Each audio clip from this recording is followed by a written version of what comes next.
Hey everyone. Now onto the 8th episode of Voltron Legendary Defender's 8th season, Clear Day. No bothersome alarms this time, don't worry.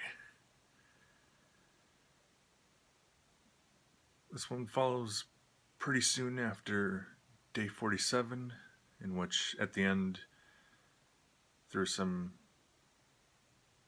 opening up about Altean culture through cooking that Hunk achieved. The Altean pilots are willing to talk to Allura, at least a little bit.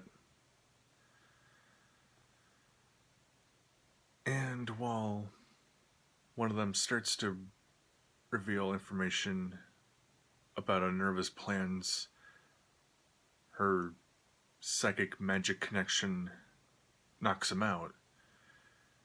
And through Allura's own magic, she's able to extract this weird glowing orb thing,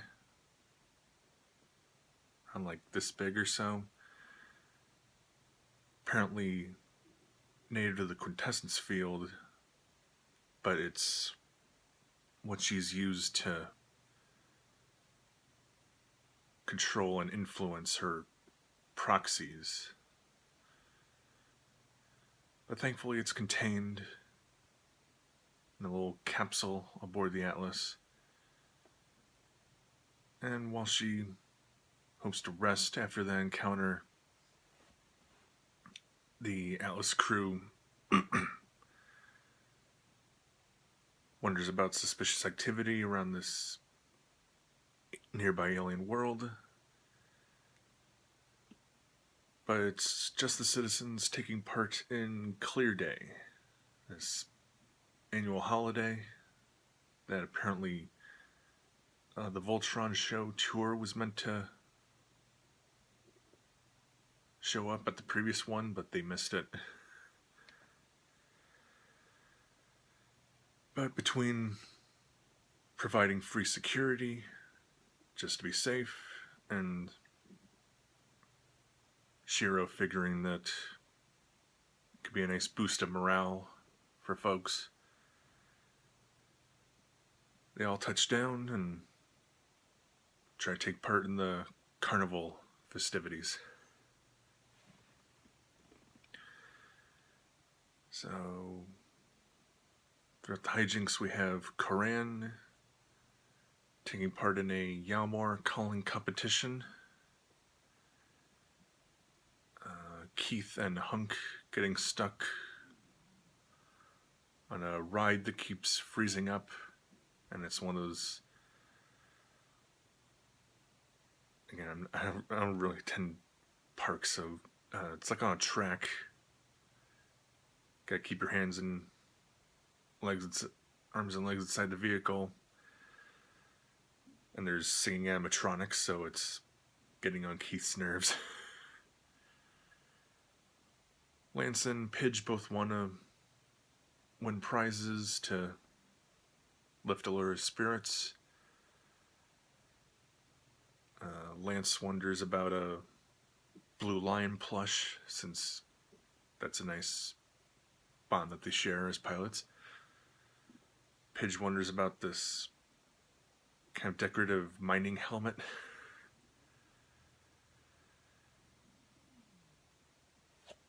Although the former is getting swindled by the carny, and the latter has to go through her family dynamic in order to get more tickets. Let's see, and Shiro takes place in an arm wrestling competition. In fact, mechanical prostheses are fully allowed. I think that's... Yeah, we basically just get a snapshot of what the Paladins do while there. How they're having fun. Though we get at least little cameos by folks like the garrison pilots and Aksha. Meanwhile, aboard the Atlas, that situation between Allura and the quintessence magic entity is still getting pretty serious and ominous. She, in fact, has visions of Lotor aboard the ship,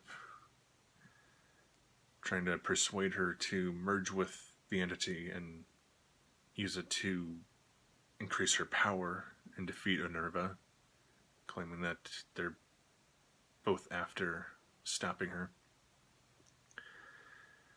But also visions of Lance trying to convince her it'll, bring the strength that they need.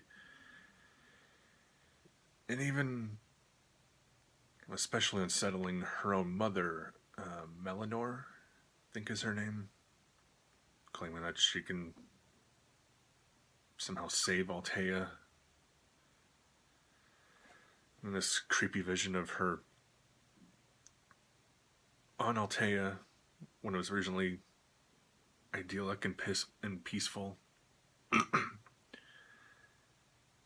suddenly finding herself piloting one of the Komar mechs as a Galra fleet looms it overhead and defeats it by draining Altea of its quintessence. Like the vision of her mother basically dissipates into dust, saying like that she's proud of her. It was like, it's really creepy. Quite the nightmare.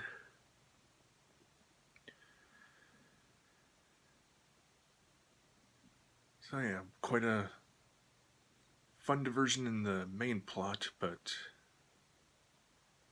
the little side story is quite a dramatic continuation of the main plot.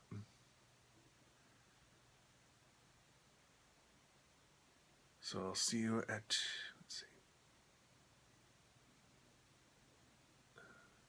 74? I believe it's 74. Whichever one it is, I'll see you there.